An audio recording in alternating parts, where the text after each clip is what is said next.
Hey, thanks for joining us today.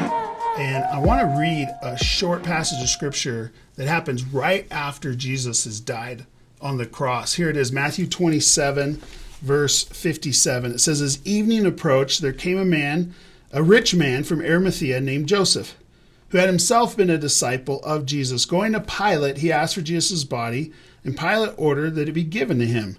Jospeh took the body, wrapped it in a clean linen cloth, and placed it in his own new tomb that he had cut out of the rock. He rolled a big stone in front of the entrance to the tomb and went away. And it tells us Jesus' mother and other people were there to see this. See, Jospeh, who I want to talk about today, was a wealthy man. He had friends in high places. Because see, only a wealthy man, a wealthy person would have his own hand-dug tomb, dug out of rock, not dirt. Only a wealthy person could afford such a luxury, not just in life, but in death. Jesus wasn't such a person, but Jospeh was. He also had access to Pilate. I think that's so interesting in this story, is the Roman governor of the region. Think about if you called Governor Ducey. Would he take the call? No, he wouldn't take my call either. But if Joseph of Arimathea wanted to see Pilate, he got right in. That's an interesting thing you see here. That's the kind of influence that really only comes in any civilization with wealth. I get the impression that in going to Pilate to ask permission to bury a homeless dead teacher, it was in that moment the good old Joe here put his influence, his position in jeopardy. See, his greatest gift, his act of generosity, was going public with the fact that he was a follower of Jesus. Sure, the dollar value of paying for the funeral and the burial place was a huge help to Mary and Jesus' family. But Jospeh, I'm sure, assumed that Jesus was going to use that tomb a bit longer than he ended up using it. You know, spoiler alert, if you haven't read the rest of the story, by Sunday, this tomb is empty again, waiting for Jospeh himself or some member of his family. You and I just...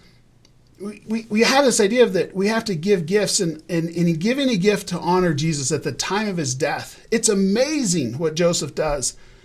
And it's even more amazing of what it could have cost Jospeh.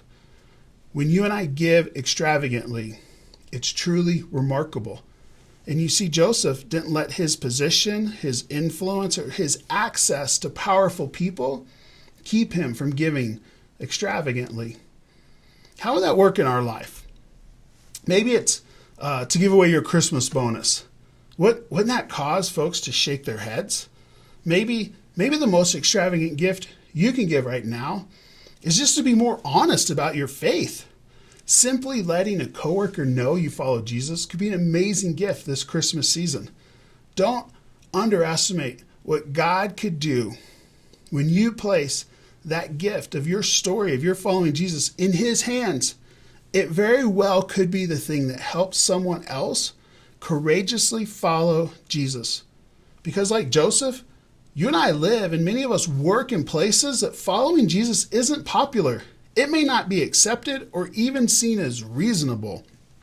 What would it look like for you and I to give extravagantly this Christmas? Is God calling you to risk something right now? If so, trust him. Like Jospeh, you might be surprised at how quickly the situation changes.